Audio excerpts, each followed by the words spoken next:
Et puis, on va dans le menu Page, Table des matières.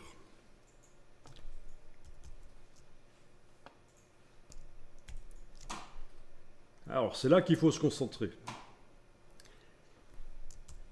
D'abord, le nom ici, le titre, je peux le supprimer. Je n'ai pas besoin qu'il soit indiqué que c'est une table des matières. Je pense que ce sera compréhensible. Et de toute façon, s'il fallait le mettre, je le mettrai d'une meilleure manière que ça.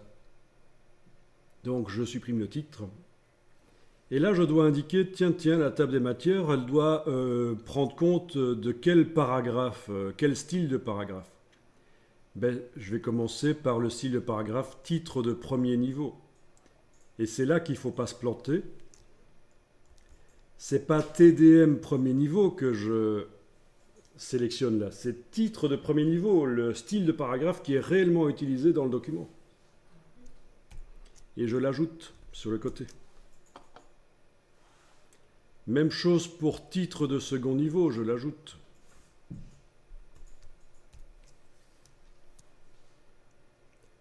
Alors, je vais afficher plus d'options.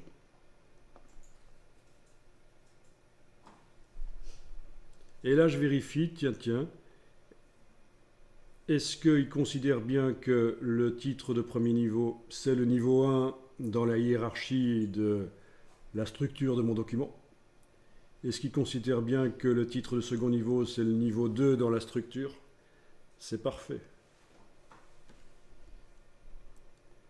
Ensuite, je vais ici, indiquer que pour titre de premier niveau, dans la table des matières, ça doit apparaître avec le style qui s'appelle TDM premier niveau. Le titre de second niveau, dans la table des matières, ça doit apparaître avec le style TDM second niveau. Voilà, donc les styles TDM ne servent qu'à formater l'aspect de la table des matières.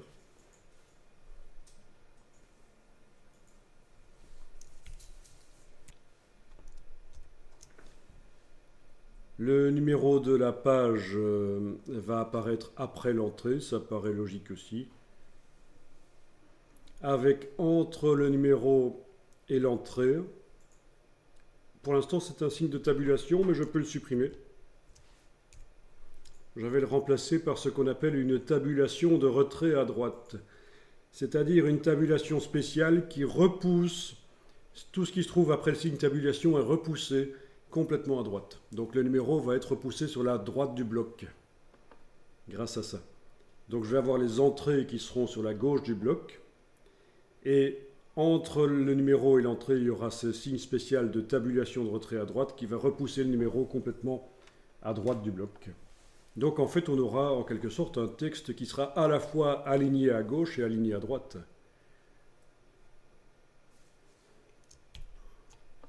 Ça, c'était pour titre de second niveau, mais je dois le faire aussi pour le titre de premier niveau. Vous voyez, vous devez le faire pour chaque niveau, ça. Hein. Indiquez que vous supprimez le signe tabulation et que vous le remplacez par une tabulation de retrait à droite.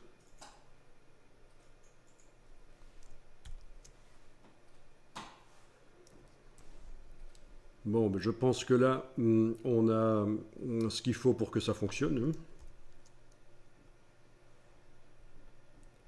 Titre de premier niveau va apparaître avec ce style-là dans la table des matières et avec une tabulation de retrait à droite entre le numéro et lui.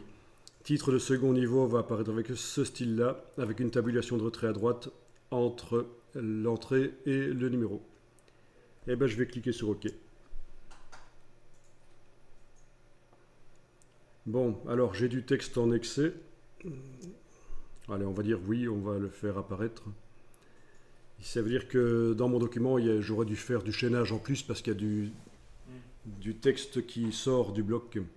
Alors, sur la page 3, ici, je vais tracer ma table des matières. Et voilà la table des matières qui a été recherchée, ce qu'on lui avait demandé d'aller rechercher. Les titres